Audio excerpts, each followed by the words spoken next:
दोस्तों, मैं प्रदीप कुमार। स्वागत है आपका अपना YouTube channel maths by Pradeep sir में। तो जैसा कि आप सब जानते होंगे कि एनटीपीसी का डेट 15 दिसंबर से लॉन्च किया गया था। लेकिन इसके बावजूद भी 2 दिन पहले एक नोटिस आया रेलवे की तरफ से। उस टाइम से 15 दिसंबर से एक मिनिस्ट्रियल को एग्जाम है, उसी को कंडक्ट करा रही है। हो सकता है उस एग्जाम के बाद करवाए, यानी जनवरी में।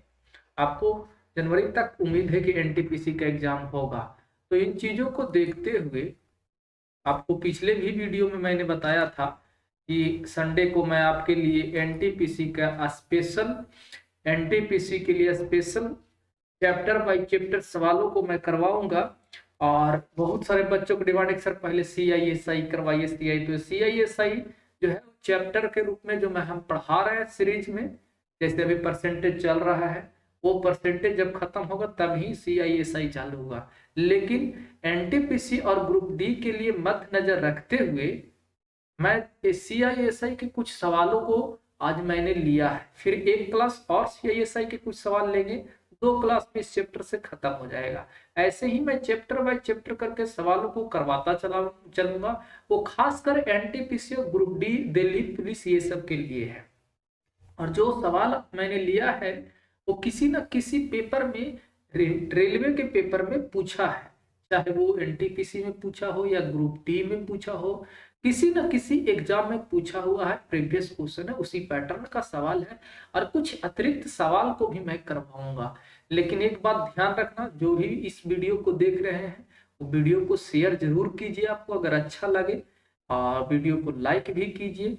कमेंट करके बताइए कि आपको क्या समस्या है इसके लिए और क्या आपको अतिरिक्त चाहिए, उसी अनुसार मैं आपको प्रोवाइड करवाऊंगा। कमेंट करके जरूर वीडियो में बताएं कि आपको कैसा लगा, क्या चाहिए आपको इसके अलावा। तो आइए हम CISI के कुछ, सबसे पहले कॉन्सेप्ट, थोड़ा थोड़ा कॉन्सेप्ट भी मैं बताता चलूंगा, और सवाल के अंतरिक्ष सवाल करवाते समय उसमें भी मैं आपको सवाल जरूर करवाऊंगा। तो मैं आपके लिए लेकर आया हूं NTPC plus group D, CISI के कॉन्सेप्ट एंड उससे संबंधित सवाल। अब आप, जब हम चैप्टर पढ़ाएंगे तो सारी चीजें क्लियर करेंगे, क्योंकि ये एग्जाम जो विद्यार्थी देंगे वो तो कुछ ना कुछ कहीं ना कहीं पढ़े होंगे। लेकिन जो मैं बताऊंगा, मेरा वादा है कि आप इन तरीकों को देखकर और जानकर, समझकर, पढ़कर आपको बहुत आराम फील होगा, बहुत कंफर्टेबल फील होगा। तो चलिए, आज का जो टॉपिक हम लोगों ने लिया है, कुछ सवालों को हमने भी लिया है। ये सब सवाल है CI के, फिर हम आपको SI के सवाल को भी करवाएंगे। तो धीरे धीरे हम topic by topic, chapter by chapter करवाऊंगा। सबसे पहले हम जानते हैं, परसेंटेज जितना मैं पढ़ाया हूं उसका का भी मदद यहाँ पर मिलने वाला है। तो आइए हम लेकर आए हैं आपके लिए एनटीपीसी के लिए और ग्रुप डी के लिए CI और SI के सवाल। ठीक है, चलिए मेरे दोस्त, तो सबसे पहले आपको मैं थोड़ा समझा देता हूं कि इंटरेस्ट होता क्या है। इंटरेस्ट होता क्या है? इंटरेस्ट का मतलब होता है मजा आना। तो वाकई में मजा आएगा, लेकिन वो इंटरेस्ट नहीं है तो बाबा। ये इंटरेस्ट का मतलब होता है ब्याज। इंटरेस्ट का मतलब क्या होता है? ब्याज। आप किसी से पूछो कि ब्याज क्या होता है, हालांकि ब्याज के बारे में हर किसी को पता है कि ब्याज होता क्या है, लेकिन ब्याज का सही डेफिनेशन हर किसी को नहीं पता। ठीक है, मैं आपको साधारण भाषा में बताना चाहता हूं कि ब्याज जो होता है वो किसी धन के बदले एक निश्चित समय पर धन पर ही कमाया गया लाभ, पैसा ब्याज कहलाता है। यानी जब किसी धन को आप इन्वेस्ट करते हैं, कुछ निश्चित समय के बाद उस धन पर जो अतिरिक्त लाभ होता है, एक्स्ट्रा प्रॉफिट होता है, वही ब्याज कहलाता है। अभी जो ब्याज होते हैं वो मुख्य रूप से 2 प्रकार के होते हैं। ब्याज कितने प्रकार के होते हैं? 2 प्रकार के होते हैं। ध्यान दें, ब्याज 2 प्रकार के होते हैं। पहला सिंपल इंटरेस्ट, सिंपल इंटरेस्ट जिसे हम लोग साधारण ब्याज कहेंगे, साधारण ब्याज। और दूसरा कंपाउंड इंटरेस्ट, कंपाउंड इंटरेस्ट, चक्रवृद्धि ब्याज, चक्रवृद्धि ब्याज। तो जो आज हम लोगों ने सवाल लिया है एसआई का नहीं सीआई का लिया, इसका लिया, लेकिन आप पढ़ेंगे दोनों साथ साथ, क्योंकि दोनों जब साथ साथ पढ़ेंगे तब आपका जाकर दोनों के बीच का डिफरेंस भी क्लियर होगा और उनकी बातों को भी स्पष्ट होगा। इंटरेस्ट का मतलब मैंने आपको कहा ब्याज होता है। ब्याज क्या होता है? तो ब्याज के बारे में मैंने बताया, किसी धन को जब आप निवेश करते हैं और एक निश्चित समय के बाद उस धन पर जो अतिरिक्त लाभ होता है उसे ही ब्याज कहते हैं, उसे ही इंटरेस्ट कैसे कहते हैं। जैसे मान लिया जाए धन को, अब धन लिख रहा है तो इसका मतलब प्रिंसिपल, धन का मतलब प्रिंसिपल जिसे हम लोग मूलधन भी कहते हैं। अगर मान लिया जाए धन 100 रुपया है जो किसी को उधार दिए 5% के रेट से, कितना परसेंट के रेट से? 5% के रेट से, और एक साल बाद आपको वह 105 रुपया जमा करा, तो एक जितना रुपया जमा करा ये अमाउंट कहलाया। ये क्या कहलाया? अमाउंट कहलाया, जिसे हम लोग मिश्र धन कहते हैं। जिसे क्या कहते हैं? मिश्र धन। तो एक्स्ट्रा कितना जमा किया? 5 रुपया जमा किया, तो ब्याज कितना हो गया? 5 रुपया हो गया। यही ब्याज कहलाता है। जो एक्स्ट्रा राशि होगा वो ब्याज होगा, ठीक है ना। तो किसी धन पर मिलने वाला अतिरिक्त लाभ ब्याज कहलाता है। आसान डेफिनेशन में आप समझेंगे तो यही चीज समझे, किसी धन पर मिलने वाला एक्स्ट्रा लाभ ब्याज कहलाता है। जो कितने प्रकार के होते हैं? 2 प्रकार के, एक साधारण ब्याज और दूसरा चक्रवृद्धि ब्याज, जिसे हम लोग सिंपल इंटरेस्ट और दूसरे को कंपाउंड इंटरेस्ट कहते हैं। अब आप सोच रहे होंगे कि सिंपल इंटरेस्ट क्या होता है और कंपाउंड इंटरेस्ट क्या होता है, और दोनों के बीच का डिफरेंस क्या होता है, अंतर क्या होता है। इन चीजों को भी हम कल्पना करेंगे। देखिए, मैं आपको ब्रीफ नॉलेज इसमें देना चाह रहा हूँ, पूरा एक्सप्लेन नहीं कर रहा हूँ। जब मैं इस चैप्टर को करवाऊंगा, जो सीरीज चल रहा है परसेंटेज के बाद सीआई, जो उसमें हम टोटल करवाएंगे। हम सवाल के अकॉर्डिंग बस ब्रीफ इंट्रोडक्शन दे रहे हैं ताकि जो सवाल में यूज हो। ये वो बच्चों के लिए है जो कहीं ना कहीं थोड़ा बहुत जानते हैं, इसके बारे में पढ़े हैं। जो इनिशियल स्टेज के बच्चे हैं कृपया करके अपना टॉपिक पढ़ें शुरुआत से। जैसे परसेंटेज है तो परसेंटेज पढ़े, इसके बाद मैं जब पढ़ाऊंगा तो उसको आप पढ़ें। साधारण ब्याज, साधारण ब्याज जो होता है ये ब्याज के एक वैसा रकम होता है जो किसी धन पर एक निश्चित समय तक एक समान रूप से इंटरेस्ट मिलता हो, यानी इंटरेस्ट में कोई चेंजिंग नहीं होता हो। जैसे कि मान लिया जब 100 रुपया कहीं उधार दिए, साधारण ब्याज का डेफिनेशन क्या मैंने कहा? किसी धन पर निश्चित समय तक समान रूप से ब्याज प्राप्त होता हो, इक्वली इंटरेस्ट रिसीव होता हो, उसे हम सिंपल इंटरेस्ट कहते हैं। इसके अंतर्गत इंटरेस्ट में कोई परिवर्तन नहीं होगा। जैसे मान लिया जाए आपको फर्स्ट ईयर में 10 रुपया ब्याज मिला है, तो सेकंड ईयर में भी 10 रुपया ही ब्याज मिलेगा, थर्ड ईयर में फिर 10 रुपया ब्याज मिलेगा। These types of interest is called simple interest। जैसे 100 रुपया धन पर आपको फर्स्ट ईयर में अगर 10 रुपया ब्याज मिला तो दूसरे साल में भी आपको 10 रुपया ब्याज मिलेगा। आप एक्स्ट्रा इंटरेस्ट कमाने की चेष्टा ना करेंगे इस स्थिति में।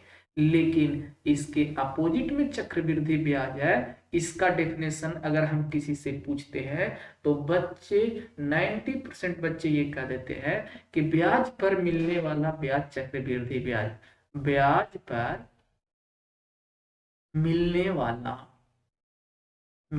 वाला ब्याज चक्रवृद्धि ब्याज कहता है। बाबू ये 200% गलत है। ब्याज पर मिलने वाला ब्याज चक्रवृद्धि ब्याज नहीं होता।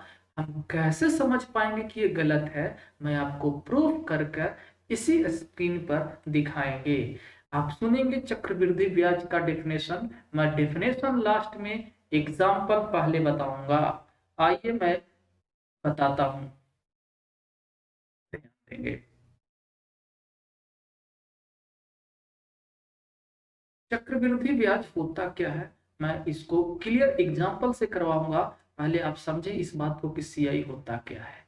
चक्रवृद्धि ब्याज नाम से पता चल रहा है, कंपाउंडेड इंटरेस्ट। चक्रवृद्धि ब्याज जब किसी धन पर, ध्यान दीजिएगा, जब किसी धन पर मूलधन पर प्राप्त ब्याज के साथ साथ, मूलधन पर प्राप्त ब्याज के साथ साथ ब्याजों का ब्याज मिले उसे चक्रवृद्धि ब्याज कहते हैं। जब किसी धन पर मूलधन के साथ साथ, मेरा डेफिनेशन क्या था, मेरा परिभाषा था कि जब किसी धन पर मूलधन पर प्राप्त ब्याज, मूलधन पर प्राप्त ब्याज के साथ साथ ब्याजों का ब्याज मिले उसे सीआई कहते हैं। देखिए, ये मेरा किताबी डेफिनेशन नहीं है, मैं आपको अपना परिभाषा बताया। जब किसी धन पर, जब मैं चैप्टर पढ़ाऊंगा उसमें सारा चीज प्रूफ करके बताऊंगा कि सीआई का डेफिनेशन कैसे आया, कहां से आया, कहीं से क्रिएट थोड़ा हुआ, सारा चीज मैं प्रूफ करके बताऊंगा। तो जब किसी धन पर मूलधन पर प्राप्त ब्याज के साथ साथ ब्याज, देखिए मूलधन पर प्राप्त ब्याज के साथ साथ, यहां पर खाली आप ये वाला लाइन लिखे हैं, यहां पर क्या साथ साथ, जब साथ साथ बोल रहे होंगे तो दिल में कुछ ख्याल, साथ साथ का मतलब संग संग, यानी इस मूलधन पर तो ब्याज मिलेगा लेकिन उसके साथ भी ब्याजों का ब्याज मिलेगा, उसे सीआई कहेंगे। उसे क्या कहेंगे, सीआई कहेंगे। जब तो सीआई का मतलब हुआ कि जब किसी धन पर मूलधन के साथ साथ, सीआई बराबर क्या लिख सकते हैं, मूलधन के साथ साथ, साथ साथ को हम लोग मूलधन के साथ साथ, मूलधन का ब्याज के साथ साथ, साथ साथ को हम लोग प्लस के द्वारा सूचित किए, ब्याजों का ब्याज, ब्याजों का ब्याज, ब्याजों का ब्याज, ब्याजों का ब्याज, उसको क्या कहेंगे सर, सीआई कहेंगे। ये सीआई बराबर हुआ फार्मूला, सीआई का फार्मूला हो गया। हम इसी फार्मूला का यूज करेंगे, इसके अलावा कोई एक्स्ट्रा फार्मूला यूज नहीं करेंगे मेरे दोस्त। आइए एक एग्जांपल देखो, सीआई यहीं से क्लियर हो जाएगा और एसआई। सपोज मूलधन 2000 रुपये, प्रिंसिपल कितना रुपये है, 2000 रुपये, रेट 10% है, रेट कितना परसेंट, 10%। और मैं एक कॉलम बनाता हूं, ये हुआ फर्स्ट ईयर, ये हुआ सेकंड ईयर, ये हुआ थर्ड ईयर, 3 साल का मैं एक कॉलम बनाया, ठीक है, ठीक है। तो सॉरी,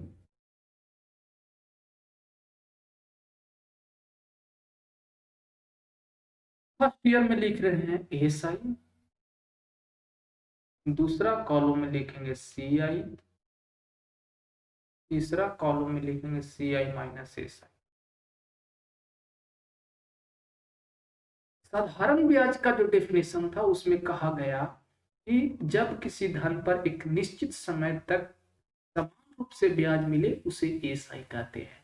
तो इन 2000 का अगर 10% निकालेंगे मेरे दोस्त, तो 10% का मतलब एक अंक छोड़ना होता है, परसेंटेज में मैंने डिस्कस कर दिया है। तो 2000 का 10% ब्याज कितना होगा, 200, फर्स्ट ईयर में 200 होगा। अब ये एक समान मिलेगा, यानी फर्स्ट ईयर में 200 मिलेगा तो सेकेंड ईयर में भी 200 मिलेगा, थर्ड ईयर में कभी चेंज नहीं होगा, दुनिया बदल जाए बट ये नहीं बदलेगा। लेकिन सीआई ये मौसम की तरह बदलता है। कैसे बदलता है, मौसम की तरह बदलता है। इसका डेफिनेशन क्या कहता है कि मूलधन के ब्याज, तो 2000 के 10%, मूलधन मेरा ये है, इसका ब्याज 200 होगा, और मूलधन के ब्याज के साथ साथ ब्याजों का ब्याज, तो इसके ब्याजों का ब्याज कहां से आएगा, तो ये शुरुआत, ये स्टार्टिंग ईयर है ना, फर्स्ट ईयर है, तो ब्याजों का ब्याज फर्स्ट ईयर में 0 होगा। आप इसको इग्नोर करते रहेंगे, इस पर ध्यान नहीं देंगे। दूसरे साल में फिर चलेंगे तो मूलधन का ब्याज 200, इसके साथ साथ ब्याजों का ब्याज, और ब्याजों का ब्याज चलेंगे तो पीछे मुड़ना है, क्योंकि आप किस ईयर में जी रहे हैं, सेकंड ईयर में, सेकेंड ईयर में चल रहे हैं, और सेकेंड ईयर में चल रहे हैं तो फर्स्ट ईयर में कुछ ना कुछ इंटरेस्ट मिला हो, वही तो कह रहा है कि ब्याजों का ब्याज भी लेना है। तो इस 200 का भी 10% चलेगा और वो 200 का 10% कितना चलेगा, 20 रुपया एक्स्ट्रा मिल गया। इसे ब्याजों का ब्याज कहते हैं। ये मूलधन के ब्याज हुआ, दोनों को जोड़ेंगे तब ना होगा ये CI सेकेंड ईयर का, तो इसे हम CI कहते हैं। तीसरे साल में फिर से 200 रुपया मिलेगा। ये 200 किसका मिलेगा, ये 200 किसका मिल रहा है, मूलधन के बदले मूलधन का ब्याज मिल रहा है, प्रिंसिपल पर इंटरेस्ट मिल रहा है। लेकिन इसके अलावा ब्याजों का ब्याज। आप किस ईयर में जी रहे हैं, तीसरे ईयर में जी रहे हैं, तो पीछे 2 साल गुजर चुका है, उसमें तो कुछ ना कुछ ब्याज मिला है। तो हाँ, एक बार यहाँ ब्याज है, एक बार यहाँ है, एक बार यहाँ है। तो इस 200 के बदले ये देखिए हम यहाँ जो इस तरह से कर रहे हैं, इस 200 के 10% लेंगे तो 20 रुपया यहाँ से आएगा, और इस 200 का 20% 10% यहाँ से आएगा। अब इतना ही थोड़ा आएगा, इसके अलावा ये भी तो ब्याज है, तो इसका भी 10% 2 रुपया होगा। बात समझ में, मूलधन पर ब्याज के साथ साथ ब्याजों का ब्याज, ब्याजों का ब्याज। ये 20 2 खुदरवा जो है ना बाबू, ये ब्याजों का ब्याज है। अब दोनों को घटाइए, दोनों को घटाएंगे तो क्या मिलेगा, 0। अब यहाँ से 200 और इन दोनों के बीच CI और SI का अंतर, ये 200 ये 220 है, अंतर कितना हुआ, 20। यहाँ अंतर कितना हुआ, 42। देखिए ये जो 42 का डिफरेंस मिला है, वो यही वाला तो 42 है, यही वाला 42 है ना। और ये 42 कैसे आया था, ये 42 केवल ब्याज के ब्याज है। तो याद रखिएगा, ब्याज के ब्याज को क्या कहते हैं, CI माइनस SI कहते हैं। सर जी आप पहले से क्या कह रहे थे कि यही CI है, ये CI नहीं है बाबा, ये तो हमारा CI माइनस SI है। ये 20 वही 20 है जो ब्याजों का ब्याज मिला था, जो ब्याजों का ब्याज मिला था। और ये जो ब्याजों का ब्याज मिला था यही CI 20 है, और ये 20 किसको डिनोट कर रहा है, CI माइनस SI को। तो CI माइनस ब्याजों का ब्याज किसके बराबर होता है, CI माइनस SI के बराबर होता है। उम्मीद करता हूँ कि आप इसे समझ गए होंगे। अब हम चलते हैं अगला डेफिनेशन। एक होता है रेट के बारे में नाम सुने होंगे, रेट, दर। दर क्या होता है मेरे दोस्त, रेट का डेफिनेशन बहुत मायने रखता है। रेट जो होता है, दर जो होता है, दर का परिभाषा कहता है 100 रुपये की धन पर, 100 रुपये की धन पर 1 वर्ष में प्राप्त ब्याज, प्राप्त ब्याज को ब्याज की वार्षिक दर कहते हैं, ब्याज की वार्षिक दर कहते हैं। जिनको रेट का डेफिनेशन नहीं मालूम होगा वो तो इंटरेस्ट चैप्टर पढ़ना छोड़ दें, क्योंकि इससे से आधा खेला होगा। 100 रुपये की धन पर, कितने रुपए की धन पर, 100 रुपये की धन पर 1 वर्ष में, 100 रुपये की धन पर 1 वर्ष में प्राप्त होने वाला ब्याज, 100 रुपये की धन पर, ये कह रहा है 100 रुपये की धन पर 1 वर्ष में प्राप्त होने वाला ब्याज, 1 वर्ष में प्राप्त होने वाला, 1 वर्ष में प्राप्त ब्याजों का ब्याज। भाई क्या लिख दिया जी, 100 रुपये की धन पर 1 वर्ष में प्राप्त होने वाला ब्याज। रुकिए, 1 वर्ष में प्राप्त ब्याज को, प्राप्त ब्याज को, ब्याज को ब्याज की वार्षिक दर कहते हैं। ये होगा मेरा डेफिनेशन, 100 रुपये की धन पर 1 वर्ष में प्राप्त ब्याज को ब्याज की वार्षिक दर कहते हैं। जैसे अगर 200, यानी कहने का अर्थ रेट निकालने के लिए मूलधन कितना होना चाहिए, 100 के रिस्पेक्ट में ही रेट निकलेगा, और 1 वर्ष टाइम के रिस्पेक्ट में ही रेट निकलेगा। अगर इसके अलावा कोई अनदर डेटा हो तो उसे इस रूप में कन्वर्ट करना होगा। सपोज अगर प्रिंसिपल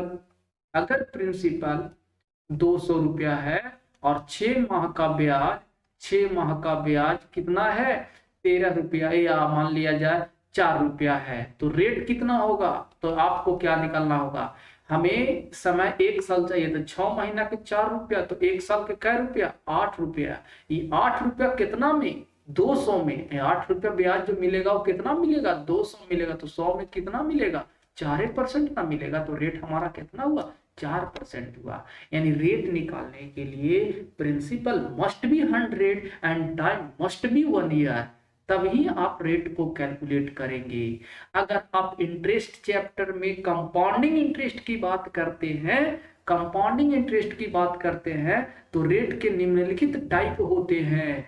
रेट के कितने टाइप, निम्नलिखित टाइप होते हैं। आप इसे जितने साल में बदलना चाहे बदल सकते हैं। वार्षिक दर, जिसे हम लोग एनुअली रेट कहते हैं, वार्षिक, जिसे हम लोग एनुअली कहते हैं, एनुअली कहते हैं। दूसरा अर्धवार्षिक, जिसे हम लोग हाफ ईयरली कहते हैं। क्या कहते हैं? Half yearly. इसको छमाही भी कहते हैं। त्रैमासिक, त्रैमासिक जिसे हम लोग क्वार्टरली भी कहते हैं, क्वार्टरली भी कहते हैं। अब ये मुख्य रूप से 3 प्रकार के हैं, मुख्य रूप से 3 प्रकार के जाने जाते हैं। आप इसको जितने ईयर में डिवाइड करना चाहेंगे उतने में बन जाएगा। अब जरा सोचिए वार्षिक का क्या अर्थ है। एक तरफ हम दर लिख रहे हैं जो R% है, और समय को T लिख रहे हैं, T वर्ष। वार्षिक दर, what is the annually rate, ये तीनों को समझना बेहद जरूरी है। वार्षिक दर क्या होता है? वार्षिक दर का अर्थ होता है मेरे दोस्त, वार्षिक दर का अर्थ होता है कि जब किसी धन पर ब्याज को प्रत्येक वर्ष काउंट करके मूलधन में ऐड करें, इसे ही हम वार्षिक दर कहेंगे। और जब हर वर्ष मूलधन में काउंट करेंगे तो रेट में कोई चेंजिंग नहीं होगा और टाइम में कोई चेंजिंग नहीं होगा। लेकिन जब ब्याज का गणना, ब्याज की गणना प्रत्येक 6 माह पर की जाए, प्रत्येक 6 माह पर की जाए, तो ऐसे रेट को अर्धवार्षिक दर कहा जाता है। और जब ब्याज को हर 6 महीने पर आप गणना करेंगे, काउंट करेंगे, तो जरा सोचिए साल में कितना बार करेंगे? 2 बार करेंगे, तो ओरिजिनल टाइम का कै गुना हो जाएगा? 2 टाइम्स हो जाएगा। अब जरा सोचिए, रेट तो वार्षिक होना चाहिए, रेट का डेफिनेशन तो वार्षिक कहता है, तो जब समय दुगना होगा तो दर आधा हो जाएगा। वजह क्यों? एग्जाम्पल से वजह समझिए, रटिए नहीं। जैसे 10% ब्याज का दर था, अब 10% ब्याज, 10% लिखा हुआ, इसका अर्थ क्या हुआ कि 100 रुपए की धन पर 1 साल का यानी 12 महीने का ब्याज 10 रुपया होगा। लेकिन आप काउंट कै महीने पर कर रहे हैं? 6 महीने पर, तो 5 रुपया ना होगा, और 5 जो होगा इसका क्या होगा? हाफ होगा, इसलिए हाफ होगा। त्रैमासिक रहने पर 3-3 महीने पर ब्याज काउंट होगा, तो साल में कितना बार काउंट होगा? 4 बार होगा, तो 4 टाइम्स हो जाएगा समय। लेकिन जब 4 बार काउंट होगा तो त्रैमासिक है, तो इसका मतलब अगर रेट 20% है, तो इसका मतलब आप 20 रुपया ब्याज लीजिएगा 12 महीना का ना, तो 3 महीना के जो लीजिएगा वो 5 रुपया ना लीजिएगा, तो इसलिए 1/4 हो जाएगा, ये R/4 हो जाएगा। R/, क्या हो जाएगा? 4% हो जाएगा। मैं उम्मीद करता हूँ कि अगर द्विमासिक हो जाए सर, 2-2 महीना पर काउंट करे लगेंगे, तो 6 बार काउंट करेगा साल में, तो समय रेट R/6 हो जाएगा, R/6 हो जाएगा। तो ये इसे याद रखने के लिए बच्चे इसे क्या रखते हैं कि देखो वार्षिक रहेगा तो कोई चेंज ना होगा, लेकिन अर्धवार्षिक रहेगा तो समय में 2 से गुना और दर में 2 से भागा। अच्छी बात है अपने याद करने का ट्रिक जैसे, लेकिन कॉन्सेप्ट जानना जरूरी है। समय में 4 से गुना तो दर में 4 से भागा, जब ऐसा कंडीशन अप्लाई होगा तब। उम्मीद करता हूं अगर आप इतनी बातें को समझ गए होंगे, इतनी बातें को अगर आप समझ गए होंगे, तो मैं आपको अब आगे लेके चलता हूं कुछ सवाल पर, बनाते कैसे, बनाते कैसे है। मेरा जो फंडा है वो बिल्कुल अलग है। आप इन चीजों, पहले आप जिनको परसेंटेज निकालने नहीं आता वो तो परसेंटेज का फर्स्ट वीडियो जरूर देखिएगा, और तब परसेंटेज निकलने आ गया तो बनाना क्या है। सीआई और एसआई के बीच का डिफरेंस भी आप समझ पाए होंगे। ब्रीफ इंट्रोडक्शन था, डिटेल इंट्रोडक्शन के लिए वेट कीजिए, जब हम चैप्टर पढ़ाएंगे तो वहाँ क्लियर कराऊंगा। लेकिन ये एनटीपीसी और ग्रुप डी के मद्देनजर रखते हुए इसी तरह से जब हम हर एक चैप्टर को पढ़ाऊंगा तो छोटा छोटा कॉन्सेप्ट बताता चलूंगा, और कोई लफड़ा नहीं। अभी तक हमने सीआई का कोई फार्मूला लिखाया नहीं लिखाया, एसआई का कोई फार्मूला लिखाया नहीं लिखाया, लेकिन मैंने कहा इससे ज्यादा कुछ पढ़ना ही नहीं। आइए सवाल करना क्या है, एक छोटा सा सवाल मैं लेता हूं।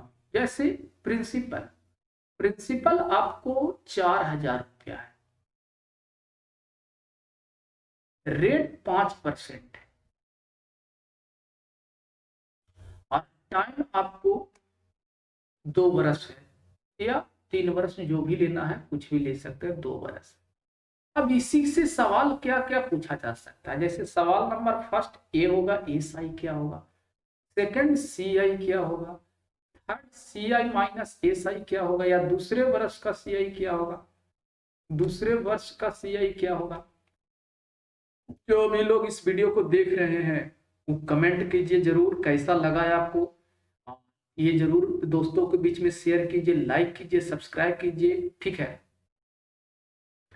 अगर सी आई माइनस एस आई ये भी पूछ सकता है, अमाउंट पूछ सकता है, कुछ भी पूछ सकता है, ठीक है। जब मैं चैप्टर करवाऊंगा तो सारे चीज को क्लियर करूंगा, क्या होता है डेफिनेशन, इसका परिभाषा, इसका फार्मूला, सब चीज। लेकिन यहाँ कुछ नहीं, विदाउट फार्मूला सॉल्व करना।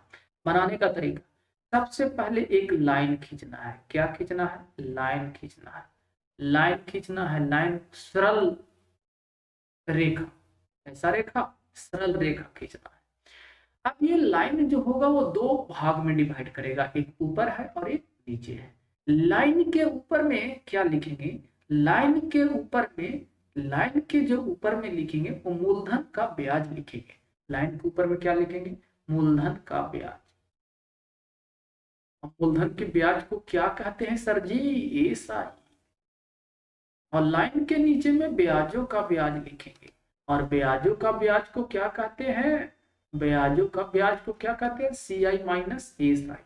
अब दोनों को जोड़ दीजिए। अब जैसे ही दोनों को जोड़िएगा तो एस आई से एस आई क्या हो जाएगा? कैंसिल। तो बच क्या जाएगा? सी आई। यानी ऊपर और नीचे दोनों को अगर जोड़ देते हैं तो फिर रिजल्ट क्या बचता है? सी आई बचता है। अगर कोई आपसे सी आई माइनस एस आई पूछेगा तो लाइन के किधर आना है? नीचे। अगर एस आई पूछेगा तो लाइन के किधर जाना है? ऊपर। लाइन के नीचे आइएगा तो सी आई माइनस एस आई का घर है, लाइन के ऊपर जाइएगा तो एस आई का घर है, और दोनों के जोड़ दीजिएगा, संयुक्त परिवार को सी आई कहते हैं। समझ गए होंगे? तो इसको बनाएंगे कैसे? इसके बाद इस चीजों पर ध्यान देना है। हमने एक लाइन खींच दिया, लाइन खींच दिया। अब ये लाइन को उतने ही पार्ट में डिवाइड करेंगे जितना साल टाइम दे रखा है। 2 साल है तो इसको 2 पार्ट में डिवाइड कीजिए, ठीक है। अब ये हो गया, ये 2 पार्ट में डिवाइड कीजिएगा। कितने पार्ट में? 2 पार्ट में। ये जो हो गया फर्स्ट ईयर का प्लॉट है, पहले का प्लॉट फर्स्ट ईयर का, और सेकंड वाला प्लॉट सेकंड ईयर का हो गया। ये फर्स्ट ईयर का प्लॉट है, ये सेकंड ईयर का प्लॉट है, ठीक है ना।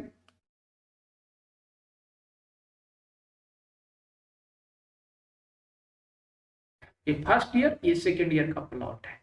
अब लोग सोच रहे होंगे सर 3 साल रहेगा तो 3 प्लॉट, लेकिन 2.5 साल रहेगा तो 2.5 प्लॉट। नहीं, वेट कीजिए, सारी चीज को मैं क्लियर कर दूंगा। 4,000 के 5% कितना होता है बाबू? तो आप जानते हैं परसेंटेज से 2 जीरो खत्म हो जाएगा तो 200 रुपया होगा। मूलधन का ब्याज कितना होगा? 200 रुपया। लाइन के ऊपर में तो वही लिखना। हम जानते हैं फर्स्ट ईयर में ब्याजों का ब्याज क्या मिलता है? 0। ये ब्याजों का ब्याज। सेकेंड ईयर में मूलधन का ब्याज कितना होगा? 200 रुपया।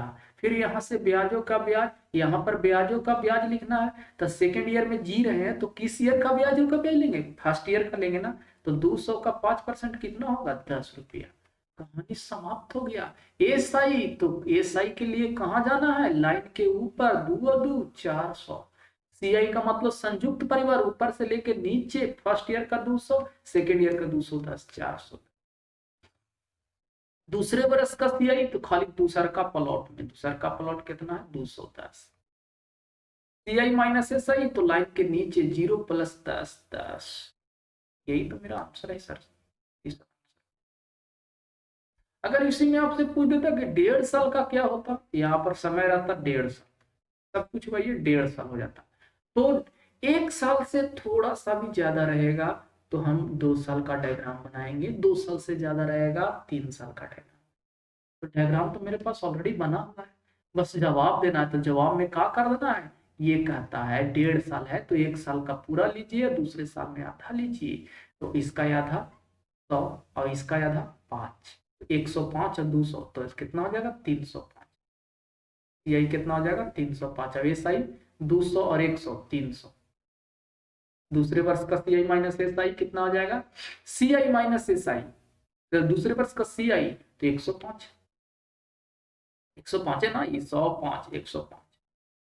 अब अंतर कितना हो जाएगा? तो 5। क्योंकि इसको भी आधा करना है। आईबीटी अब सवाल से आपको सब क्लियर करेंगे, तो मैं उम्मीद करता हूँ कि इतनी चीज समझ में आया होगा। अब आते हैं सवालों पे, ठीक है ना। जिनको भी थोड़ा बहुत डाउट है क्लियर हो जाएगा सवाल करते करते सारा चीज। 5,000 रुपए की धनराशि पर 8% वार्षिक की दर से 2 वर्ष की अवधि के लिए चक्रवृद्धि ब्याज क्या होगा। कुछ नहीं करना है, प्रिंसिपल 5,000 है, 50,000 है, वो 5,000 देना चाहिए था, 85,000 है जो भी हो। रेट कितना है सर जी, 8%। और टाइम कितना है, 2 वर्ष। एक डायग्राम बना दिए, अब इसको 2 पार्ट में बांट। 50,000 का 8%, 4,000 आएगा ये। ब्याजों का ब्याज फर्स्ट ईयर में 0, ठीक है। अब दूसरे साल में फिर तो ये 4,000 होगा, लेकिन दूसरे साल गिरा है तो इसका भी तो 8% लेना होगा ना। तो 4,000 के 8% कितना हो जाएगा, 320। तो आपसे सीआई केवल पूछा है, तो 4,4,8,320 कहीं है ऑप्शन ए।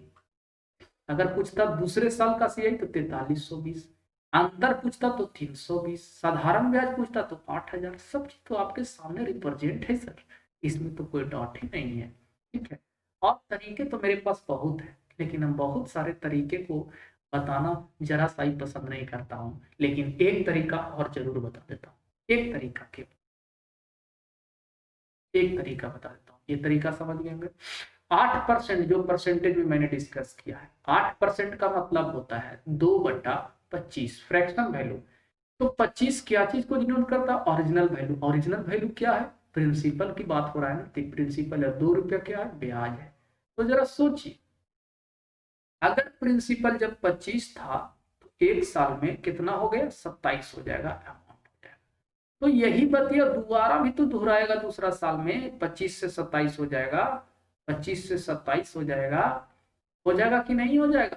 तो जरा सोचिए, सीआई निकालने के लिए पहले इसको गुना करेंगे तो 625 हो जाएगा ये प्रिंसिपल, और 27 के स्क्वायर 729 हो जाएगा। तो यहाँ से सीआई कितना मिला, सीआई घटा दीजिए, तो 9 में से 5 गया 4, 2 में से 2 गया 0, 7 में से 6 गया 104 रुपया मिला। कितना मिला, 104। अब कंपैरिजन कर देंगे, आपको पता है प्रिंसिपल दिया हुआ है 5,000, 50,000, 50,000 का तुलना 625 से कर देंगे, और हमें सीआई निकालना है तो 104 से गुना कर देंगे। ये 8 बार में कैंसिल हो जाएगा, और आंसर आ जाएगा 8,320। इतना ही तो आएगा यार, 6 60, ठीक है, 8,320 रुपये आएगा। तो 3 साल रहेगा तो 3 बार इसी तरह से लिखते, ठीक है ना। लेकिन ये सब चीज के लिए नहीं है, और जो मैं बताया वो एंटीबायोटिक था, ठीक है। अगले सवाल पे चलते हैं।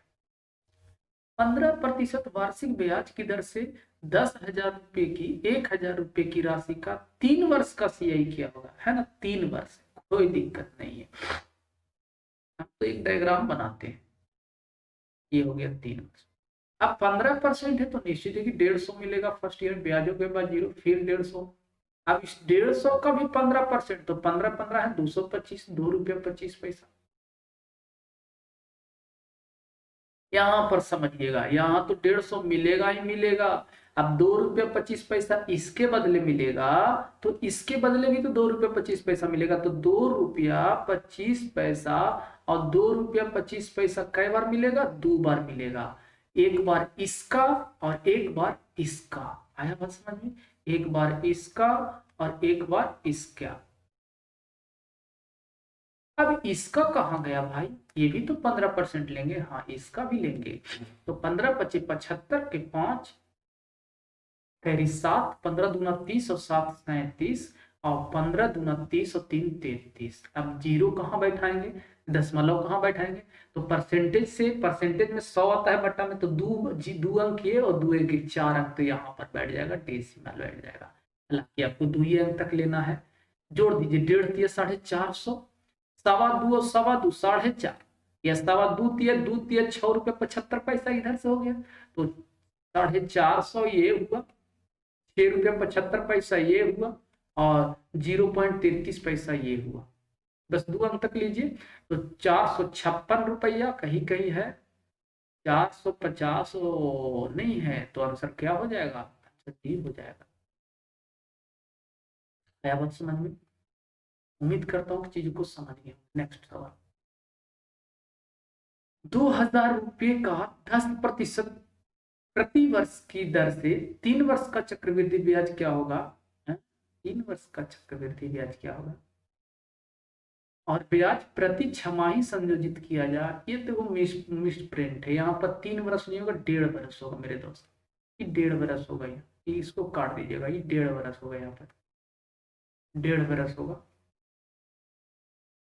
1.5 वर्ष का चक्रवृद्धि ब्याज क्या होगा यदि ब्याज प्रति छमाही संयोजित है? आप सोचो, जब छमाही कंडीशन अप्लाई कर देता है तो समय दुगना और दर आधा हो जाता है। तो वार्षिक दर कितना दिया हुआ है? वार्षिक दर 10% है, लेकिन जब इसे हम छमाही करेंगे तो क्या हो जाएगा? छमाही दर 5% हो जाएगा, आधा हो जाएगा। और उसी तरह से अगर समय 1.5 वर्ष है तो छमाही समय कितना हो जाएगा? छमाही टाइम कितना हो जाएगा? 3 वर्ष हो जाएगा, दुगना हो जाएगा, है ना। अब 3 साल का डायग्राम बना दे, ये देखिए। अब जरा सोचिए, अब कैलकुलेशन आपको इस पर करना है क्योंकि वो कंडीशन खत्म, प्रिंसिपल दिया हुआ है कितना? 2000। तो 2000 का 5% कितना होगा? 2000 का अगर हम 5% निकालेंगे तो कितना हो जाएगा बताइए? 100 रुपया होगा, 100 रुपया होगा। और ये तो मामला फंसाया हुआ है, तो लगता है 6 महीना का है। 3 वर्ष से तो 6 महीने, 6 साल हो जाएगा। चलिए उसी को लेकर 6 साल हो जाएगा तो थोड़ा कैलकुलेशन ज़्यादा डिफिकल्ट हो जाएगा, लेकिन हम लोग कर लेते हैं। चलिए 6 साल है तो चलिए 6 साल ले लेते हैं। 3 साल है तो समय 3 वर्ष है तो इसको 6 वर्ष कर देते हैं, ठीक है। ये 6 साल हो जाएगा, ये 6 साल हो जाएगा। चलिए डायग्राम 6 साल का बना देते हैं। First, second, third, fourth, 5, 6। ये गड़बड़ हो गया है, सवाल ऐसा है, सवाल नहीं हमने लिया था, लगता है टाइप करने में गलती हो गया, ठीक है। क्योंकि 6 साल का कभी सवाल आज तक एग्जाम में कोई पूछा नहीं, ठीक है। तरीका तो हम जान ही रहे हैं, बना ही देंगे, लेकिन ज़्यादा कैलकुलेटिव हो जाएगा। और इससे पता चल रहा है कि ए अगर हो गया तो आंसर ए हो जाएगा, इसलिए क्योंकि पूर्ण नंबर में आएगा नहीं, डेसिमल में तो आएगा ही आएगा। ए वो ऑप्शन दिया हुआ तो इसको ऐसे कर लेंगे, लेकिन हमको करना 3 ही साल का है, ठीक है ना। ये बहुत डिफिकल्ट हो जाएगा।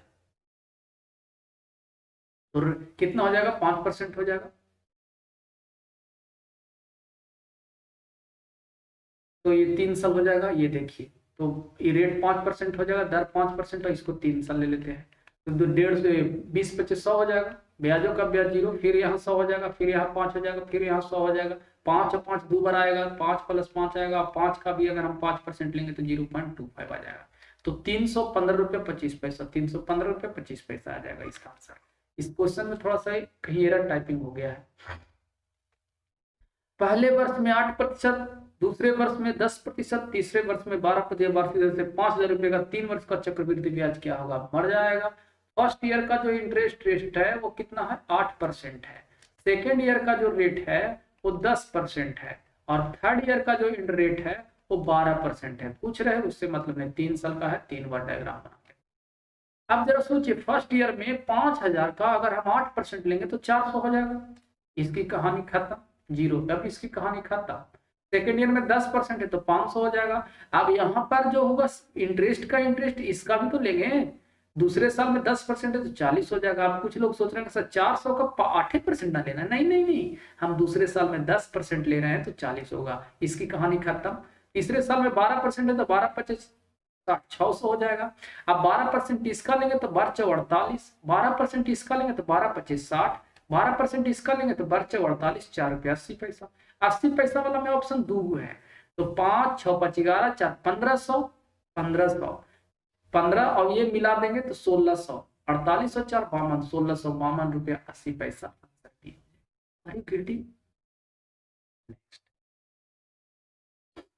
किसी मूलधन पर 2 वर्ष के लिए 5% वार्षिक ब्याज की दर से चक्रवृद्धि ब्याज 328 रुपया है, तो उसी ब्याज की दर से उसी धन पर उतने ही समय में साधारण ब्याज।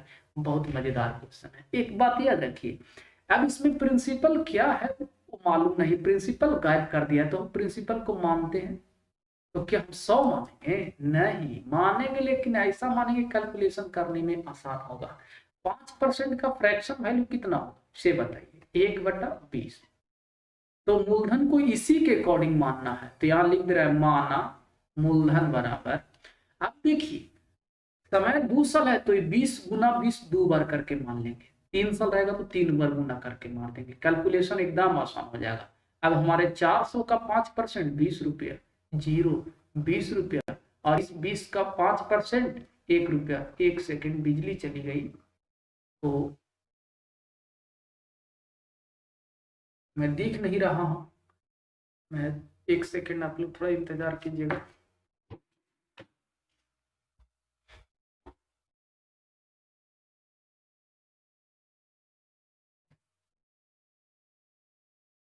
तो अब तो थोड़ा सा कष्ट करना पड़ेगा आपको, बिजली जब चला गया तो, लेकिन मैं बता रहा हूँ, थोड़ा अंतरा हो गया। इसके लिए क्षमा प्राप्ति, 1 सेकेंड।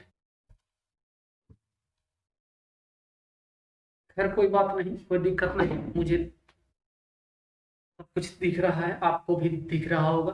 तो जरा सोचिए हमारा क्या था कि अब हमारा ये मूलधन 400 माने थे, सब डायग्राम बन गया, दिया कंपेरिजन कर दीजिए। चक्रवृद्धि ब्याज 328 रुपया है, चक्रवृद्धि ब्याज 328 रुपया है, चक्रवृद्धि ब्याज 328 है।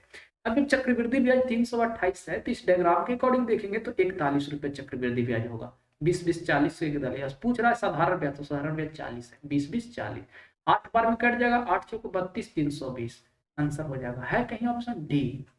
आसान है। तो मूलधन मूलधन मानने का ये तरीका हुआ, यही अप्रोच। मेरे दोस्त अगर आप ऐसे नहीं बनाना चाहते तो मैं एक और तरीका जो बताया है उसको ले लीजिए। अब जरा सोचिए, फ्रैक्शन में चेंज किए हैं, फ्रैक्शन में चेंज किए हैं, तो प्रिंसिपल और अमाउंट, प्रिंसिपल अगर 20 रुपया तो अमाउंट कितना हो जाता है था 21 रुपया, रेशियो के अकॉर्डिंग। फिर उसी तरह से दूसरे साल में भी 20 है तो 21 हो जाएगा, तो इसको गुना कर देंगे तो 20 20 है 400, अरे कैसे कैसे 441, तो हमारा इंटरेस्ट कितना हुआ, सीआई कितना हुआ 41, सीआई कितना हुआ 41। लेकिन इससे क्या होगा कि आपको ये नहीं पता चलेगा कि यहाँ पर एसआई कैसे मिला, नहीं मिला। हम अगर प्रिंसिपल पूछता तो बना लेते, तो इसलिए इसमें फॉल्ट था, इसीलिए मैंने आपको एंटीबायोटिक बताया, ठीक है ना। आगे हम लोग डिस्कस करते हैं नेक्स्ट सवाल पे। हालांकि जब मैं चैप्टर पढ़ाऊंगा तो पूरा तरह से क्लियर होगा, जिन बच्चों को थोड़ा बहुत दिक्कत हो रहा होगा। अंतर है तो अंतर का तुलना अंतर से कर देंगे। 6.25% रेट है, 6.25% रेट है, रेट कितना है 6.25%।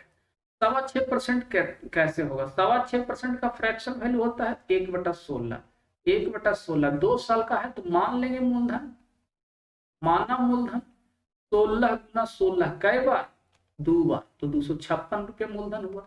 डायग्राम 2 साल का बना लेंगे। अब बताओ जी 256, अब 16 गुना 16 मानवे किए हैं और 256 का 6.25% निकालना है, तो 256 का 6.25% कहने का मतलब 1/16, तो 2 को 16 से गुना होकर बनाते 1 को 16 बचेगा ना, ऐसे समझ लीजिए, इसीलिए ऐसा करते हैं। तो यहाँ हो जाएगा 16 रुपया और यहाँ हो जाएगा 16 रुपया, ब्याजों के बाद 0 होगा, और 16 का भी 1/16, 6.25% का मतलब 1/16 मतलब 1 रुपया। अंतर का तुलना अंतर से, अंतर 8 का रहा, हमने देखेंगे तो अंतर नीचे वाला होता है 1 रुपया। तो पूछ क्या रहा, धन क्या है, तो धन कितना माने 256, गुना कीजिए 8 6 48 के 8 इकाई अंक, सब में 8 है, चलिए बनाना 8 6 48, 8 45 और 4 44, 8 गुना 16 4 20 2048। किसी ना किसी एग्जाम में सब पूछा हुआ, इससे ज्यादा कुछ भी नहीं आएगा। अब इतना आसान ये तरीका है कि आप जब बनाएंगे तो बड़ा मजा आएगा।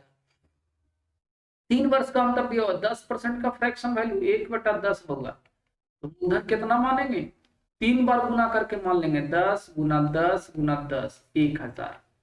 चलिए बिजली आ गया, बहुत बहुत धन्यवाद। तो 1000 रुपया होगा, कितना होगा 1000 रुपया होगा।